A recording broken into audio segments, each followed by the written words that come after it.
Bagong hero na si Hirara na may kakaibang skills. Kung mahilig ka sa mga mabibilis na hero, siguradong magugustuhan mo to.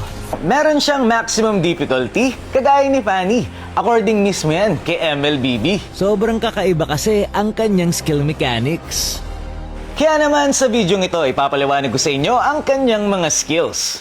Ang pinakabagong hero na si Hirara ay isang assassin. Siya ay nagdi-deal ng physical damage.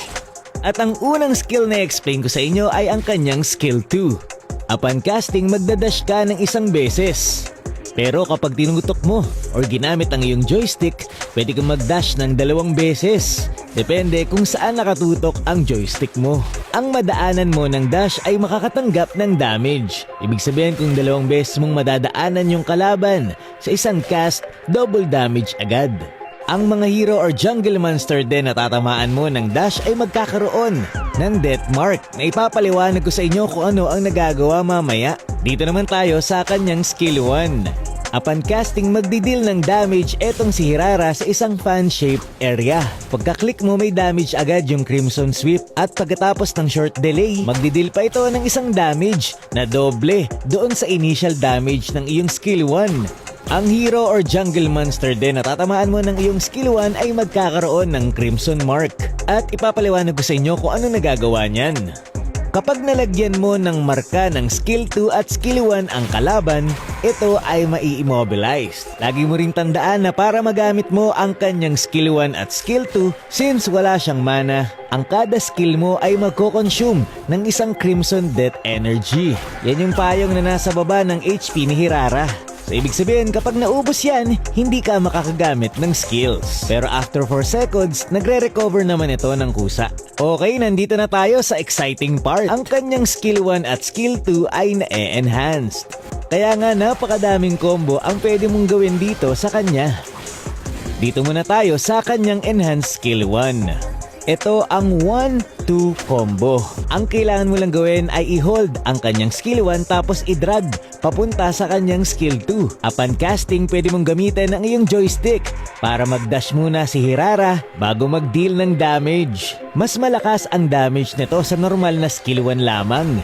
At doble din yung damage ng pangalawang sabog ng iyong skill 1. Kapag ginawa mo rin nga pala ang skill combo na ito, 2 Crimson Energy ang magagamit mo.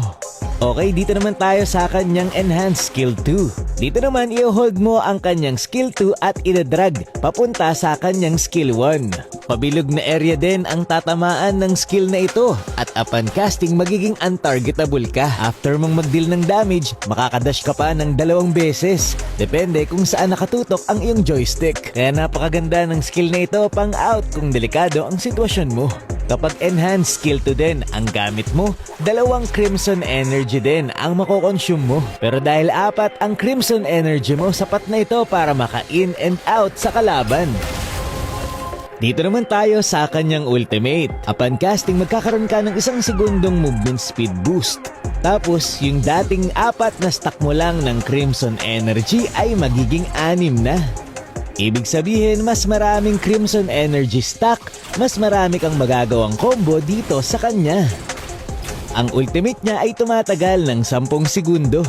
Pero kapag ikaw ay nakaka-takedown ng kalaban, ma-extend ang duration ng ultimate mo ng 4 na segundo. Kaya mas magagamit mo ito ng mas matagal. Marami kayong combo na pwedeng gawin dito kay Hirara, lalo na kapag in-game na. Kaya naman papakitaan ko kayo ng ilan sa mga combo na magagamit nyo sa game para mabilisan mong malapitan at ma-burst yung kalaban. Yung pinaka-basic, enhanced skill 1 tapos dash para ma-immobilize yung kalaban tapos skill 1. Yung enhanced skill 2 tapos dash. Ito maganda kung gusto mong abutin yung kalaban o kaya naman pangtakas. Pwede rin naman yung ultimate tapos skill 2 para mag-dash at makalapit, tapos enhanced skill 1 ng 2 beses. At sobrang nakaka-enjoy gamitin talaga ang hero ito. Kasi kapag na-master mo, ay napakadali nang maka-outplay ng kalaban. Ang dami ba naman niyang dash tapos meron pang untargetable na skill. And kung makikita nyo dito, low health na ako. Pero dahil nga sobrang bilis ko, naago ko pa yung Elemental Lord.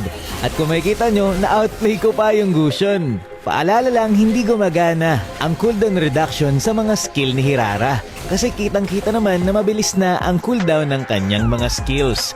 Pero kapag ikaw ay nag-build ng cooldown reduction, mas bibilis ang recovery time ng iyong energy. Kaya mas madalas mong magagamit ang iyong skills. Tandaan na ang iyong pag-immobilize sa kalaban ay merong cooldown sa bawat kalaban na 3 second. Kaya kahit mabilis ang skill mo, walang unli immobilized. Nung ginamit ko to sa rank game, sobrang nag-enjoy ako kasi napakabilis mag-farm, early game pa lang ang sakit na, at talagang na-enjoy ko. Para sa akin, mas mahirap pa rin gamitin si Fanny guys. Dapat siguro mga 8 or 9 lang ang difficulty nito. Anong masabi nyo tungkol dito? Yun lamang for this video. Maraming salamat sa panonood and to God be the glory.